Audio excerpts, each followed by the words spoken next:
ఓం నమః శివాయ. ఓం నమో నారాయణాయ. ఓం శ్రీ స్వర్ణాకర్షణ కాల భైరవాయ నమో నమః. ఓం ఒటుక కాల భైరవాయ నమో నమః. హరి ఓం. మా ఛానల్కి స్వాగతం. చూస్తున్న వీక్షకులకు, ప్రేక్షకులకు, ప్రియ కాళభైరవ భగవద్బంధులకి స్వాగతం పలుకుతూ మమ్మల్ని ఎంతగానో ఆదరిస్తూ ఉండబడిన ప్రియ సోదరి మనులకు అందరికీ కూడా ముక్కోటి ఏకాదశి పండగ శుభాకాంక్షలు. సనాతన ధర్మ వీక్షకులకు, సంరక్షకులకు అందరిపైన దత్తాత్రేయ స్వామి యొక్క ఆశీస్సులు ఉండాలని కోరుకుందాం.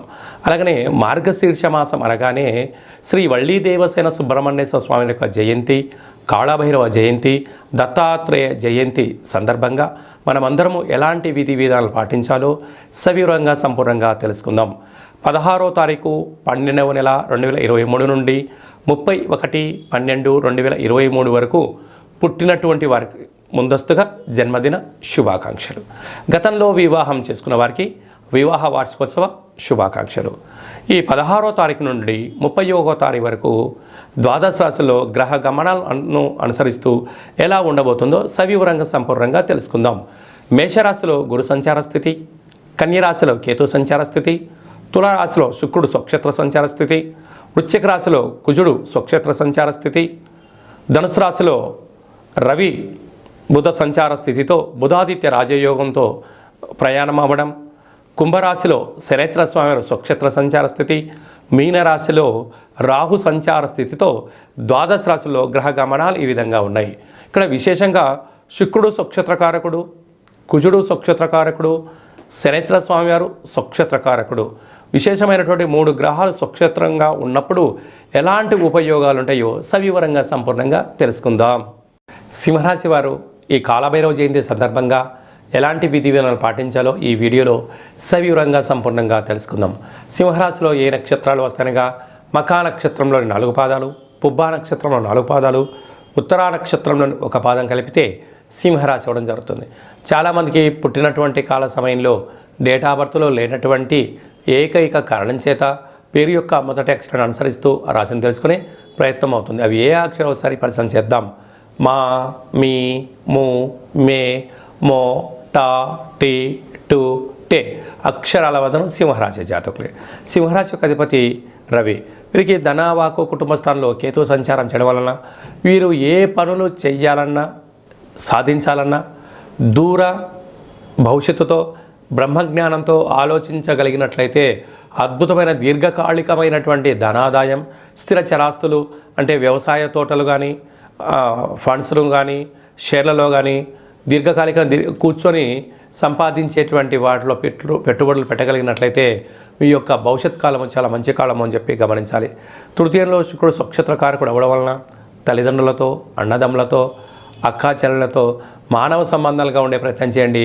ఆర్థిక సంబంధాలుగా మార్చగలిగినట్లయితే వారు వాహనాలు, బంగారు ఆభరణాలు ఇచ్చిపుచ్చుకునే వ్యవహారంలో స్వల్పమైనటువంటి బహుమతుల కన్నా ఖర్చులు పెరిగే పరిస్థితి చాలా అధికంగా ఉంటుంది, గమనించాలి. అర్ధాష్టమ కుజుడు మీ జన్మ నక్షత్రం రోజున అష్టమి, పూర్ణిమ తిథుల యందున ముఖ్యమైనటువంటి పనులు వాయిదా వేసుకోవడం ఉత్తమోత్తమం.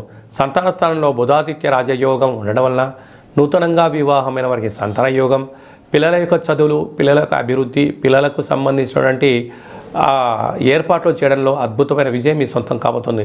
పిల్లలు జీవితంలో స్థిరపరచాలని మీ కోరిక చిరకాల కోరిక నెరవేరబోతుందని చెప్పి గమనించాలి. సప్తమంలో శనేశ్వర స్వామి స్వక్షేత్రకంగా ఉండడం వలన నూతనమైన గృహాలు, భవనాలు, క్రయ విక్రయాలు యోగదాయకం. ప్రేమికులకు మంచి కాలం. నూతనమైనటువంటి ఏదైనా పనులు ప్రారంభించాలనుకున్న వారికి బ్యాంకుల నుంచి కానీ, ప్రైవేట్ ఫైనాన్స్ నుంచి డబ్బులు అందుతూ అద్భుతమైన విజయానికి మీ సొంతం కాబోతుంది. అష్టమంలో రాహు సంచార స్థితి ఉండడం వలన దయచేసి అప్పులు ఇవ్వద్దు, అప్పులు తెచ్చుకోవద్దు. ఈ రెండింటి వలన రాబోయే కాలంలో ప్రమాదం పొంచి ఉంది, తస్మాత్ జాగ్రత్త. భాగ్యస్థానంలో దేవగురు బృహస్పతి సంచారం చేయడం వలన భార్యాభర్తలు, పార్ట్నర్షిప్ వ్యవహారాలు, సభల యందు, సమావేశాల యందు సమన్వయం చాలా అవసరం. చిన్న చిన్న విషయాలకు తగాదాకు దూరంగా ఉంటూ, మౌనంగా ఉంటూ అర్థం చేసుకొని మాట్లాడగలిగినట్లయితే మీకు అద్భుతమైన రాజగౌరవం మీ సొంతం కాబోతుంది. ప్రభుత్వ ఉద్యోగస్తులకు, ప్రైవేట్ సెక్టార్లో ఉండబడిన వారందరికీ, వ్యవసాయ సోదరీమణులకు, గృహ భవన నిర్మాణ కార్యక్రమాల వారందరికీ కూడా, చేతి వృత్తుల వారికి, వ్యాపార రంగం వారికి చాలా మంచి కాలము అని చెప్పి గమనించాలి. ఈ డిసెంబర్ నెలలో ద్వితీయార్థంలో ముఖ్యమైనటువంటి పండగల గురించి సవివరంగా సంపూర్ణంగా క్లుప్తంగా తెలుసుకుందాం. 17వ తారీఖున ధనుర్మాస ప్రారంభము. అనేక వెంకటేశ్వర స్వామి యొక్క దేవాలయంలో కానీ, రామాలయంలో కానీ, హనుమాన్ దేవాలయంలో కానీ ధనుర్మాస ప్రారంభ మహోత్సవ కార్యక్రమాలు జరుగుతూ ఉంటాయి. తిరుపావై సేవ జరుగుతూ ఉంటుంది. మనమందరము కూడా సేవలో పాల్గొందాం, స్వామివారి యొక్క ఆశీస్సులు పొందుదాం. 18వ తారీఖున షష్ఠి సోమవారం సందర్భంగా శ్రీ వళ్ళీ దేవసేన స్వామివారి యొక్క జయంతి. పుట్టలో పాలు పోద్దాం. పంచముఖ నాగేంద్ర స్వామివారికి పాలు పోసి అభిషేకం చేసినట్లయితే జాతకంలో కుజదోషము, సర్పదోషము, నాగదోషము తొలగిపోయి వివాహం కాని వారికి వివాహము, సంతానం లేని వారికి సంతానము, ఉద్యోగం కావాలి అనుకున్న వారికి ఉద్యోగము, సంపూర్ణమైనటువంటి కుజ, సర్ప, నాగ, పితృదోషాలు తొలగిపోతాయని చెప్పి గమనించగలగాలి. 20వ తారీఖున అష్టమి బుధవారము.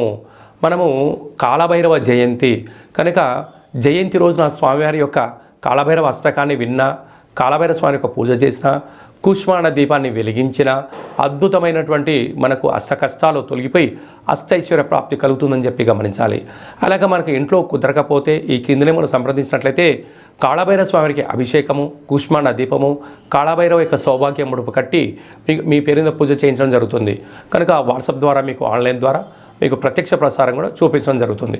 అలాగనే 26వ తారీఖున మార్గశిర మాస శుద్ధ పూర్ణిమ, ఇక దత్తాత్రేయ స్వామి యొక్క జయంతి కనుక మనకు సంవత్సరానికి వచ్చేది ఒకరోజు కనుక దత్తాత్రేయ స్వామిని స్మరించడం, ధ్యానించడం, గురుచరిత్ర పారాయణం చేయడం, శునకపు మహారాజులకు కానీ, గోమాతలకు కానీ, పచ్చిగడ్డిని కానీ ఆహారాన్ని దానం చేయడం వల్ల సంపూర్ణంగా మనం ఋగ్వేదము, యజుర్వేదము, సామవేదము, అధర్వణ వేదాన్ని చదివినా, పారాయణం చేసినా, విన్నా ఎంత పుణ్యం కలుగుతుందో మనకు కూడా దత్తాత్రేయ స్వామివారి యొక్క దర్శనము, పఠనము, శ్రవణము యోగదాయకం అని చెప్పి గమనించగలగాలి. ఇంకను ఈ డిసెంబర్ నెలలో ద్వితీయార్థంలో అద్భుతమైన విజయం సాధించగలగాలి అన్నట్లయితే ఏం చేయాలో కూడా మనం తెలుసుకుందాం. ఈ యొక్క పాత్రను కంచు పాత్ర అంటారు. కాళభైరవ స్వామివారి యొక్క స్వర్ణ ఆకర్షణ అక్షయ పాత్ర అంటారు. మనకు రాసులు 12 ఎలా ఉంటాయో ఇందులో 12 రాసులను అచ్చు వేయడం జరుగుతుంది. ఈ యొక్క పాత్రను మన అరచేతిలో ఇలా పెట్టుకొని ప్రతిరోజు ఉదయము, సాయంత్రము పూజ చేసిన తదనంతరము 2 అగరబత్తులు వెలిగించి తిప్పి పక్కన పెట్టి మన మనసులో ఏదైతే కోరుకొని ఇలా ఒక్కసారి ఇలా శబ్దం చేసినట్లయితే ఓంకార శబ్దం రావడం జరుగుతుంటుంది. ఇలాగా ఇక్కడ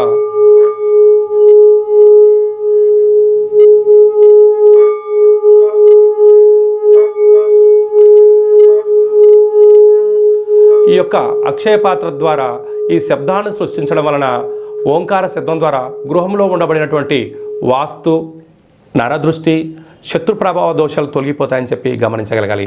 అక్షయము అనగా నశించబడినటువంటిది. కాలభైరవుడు అనగా కాలం అనేటువంటిది మనకు అనుకూలంగా ఉండేటువంటి పరిస్థితి ఉంటుంది. పిలిస్తే పలికే ఏకైక భగవంతుడే కాళభైరవ స్వామివారు. కనుక మనమందరము కూడా ఈ కాళభైరవ జయంతి సందర్భంగా స్వామివారిని స్మరిద్దాం. గృహంలో కూష్మాండ దీపాన్ని లేక నారికేల దీపాన్ని వెలిగించుకుందాం. అక్షయ పాత్రను సొంతం చేసుకుందాం. ఇంట్లో పెట్టుకొని సకల యంత్ర, మంత్ర, తంత్ర, పరతంత్ర, తాంత్రికపరమైనటువంటి దోషాలు తొలగిపోయి సంపూర్ణమైనటువంటి అష్ట కష్టాలకు స్వస్తి పలికి అష్టైశ్వర్యం స్వాగతం పలకడానికి మనకు కాళభైరవ స్వామికి ఆశీస్సులు ఉంటాయని చెప్పి గమనించగలగాలి. ఆసక్తి గలవారు ఈ కిందని మనం సంప్రదించి పొందగలరు.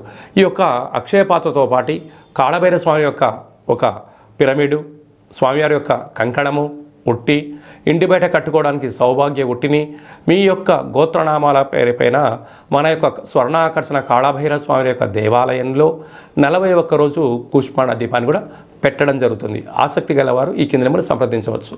అలాగే మీ వ్యక్తిగత జాతకం తెలుసుకోవాలనుకుంటున్నారా? మీ యొక్క పేరు, పుట్టినటువంటి తేదీ, నెల, సంవత్సరం, పుట్టిన సమయం రాసి వాట్సాప్లో పంపించగలిగినట్లయితే మీరు పుట్టినప్పుడు గ్రహ గమనాలు ఎలా ఉన్నాయి, ప్రస్తుతం ఎలా ఉంటున్నాయి, రాబోయే కాలంలో ఎలా ఉండబోతున్నాయో సవివరంగా సంపూర్ణంగా 100 సంవత్సరాల జాతకాన్ని వ్రాసి పంపించి మీకు తెలియజేయడం జరుగుతుంది. అలాగా డేటా బర్త్లు లేనటువంటి వారికి మీ పేరు యొక్క మొదటి అక్షరాన్ని అనుసరిస్తూ రాశిని తెలియజేస్తూ రమణ శాస్త్రం ద్వారా అనగా గవ్వళ ద్వారా కాళభైరవ ఉపాసన చేత భూత, భవిష్యత్, వర్తమానాన్ని తెలియజేయడం జరుగుతుంది.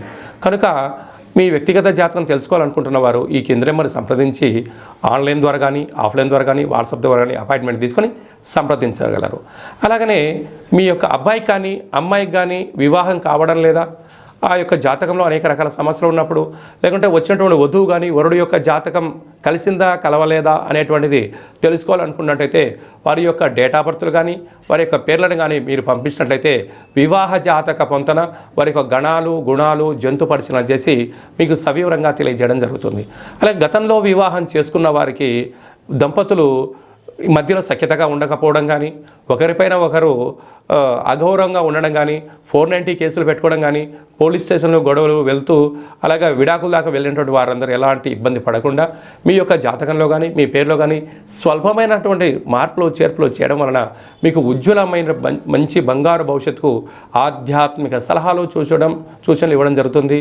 తెలుసుకునే వాళ్ళు తెలుసుకోవచ్చు.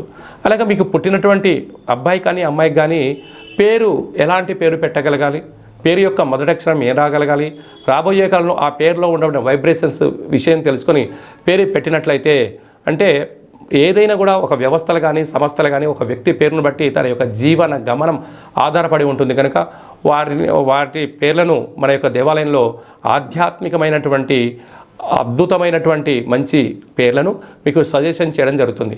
కనుక ఆసక్తి గలవారు ఈ కింద నెంబర్ను సంప్రదించి అపాయింట్మెంట్ తీసుకొని సంప్రదించగలరు. అందరికీ కళవు వెంకటనాయక అన్నట్టుగా వెంకటేశ్వర స్వామి యొక్క ఆశీస్సులు ఉండాలని కోరుకుందాం. అందరినీ ఆశీర్వదించడం ప్రార్థన చేద్దాం. ఓం శతమానం భవతి శతాయ పురుష సతేంద్రియ ఆయుష్యేవేంద్రియే ప్రతిష్టతి ధనం ధాన్యం బహుపుత్రలాభం శత సంవత్సరం దీర్ఘమాయు. సర్వే జనా సుఖినో భవంతు, లోకా సమస్తా సుఖినో భవంతు. సర్వం శ్రీ కాళభైరవ దేవతార్పణమస్తు. హరి ఓం. ఈ వీడియో మీకు నచ్చినట్టయితే లైక్ చేయండి, షేర్ చేయండి, మా ఛానల్ని సబ్స్క్రైబ్ చేసుకోండి. మేము చేస్తున్న ఆధ్యాత్మిక వీడియోలు మీకు ముందస్తుగా నోటిఫికేషన్ రావాలి అన్నట్టయితే గంట సింబల్ ప్రెస్ చేయండి. పైన ఆల్ అనే బటన్ కూడా తెలియజేస్తూ భగవద్బంధులకు మిత్రులకు సనాతన సంరక్షకులకు ఈ యొక్క వీడియోను ఫార్వర్డ్ చేసి హిందూ ధర్మాన్ని కాపాడండి.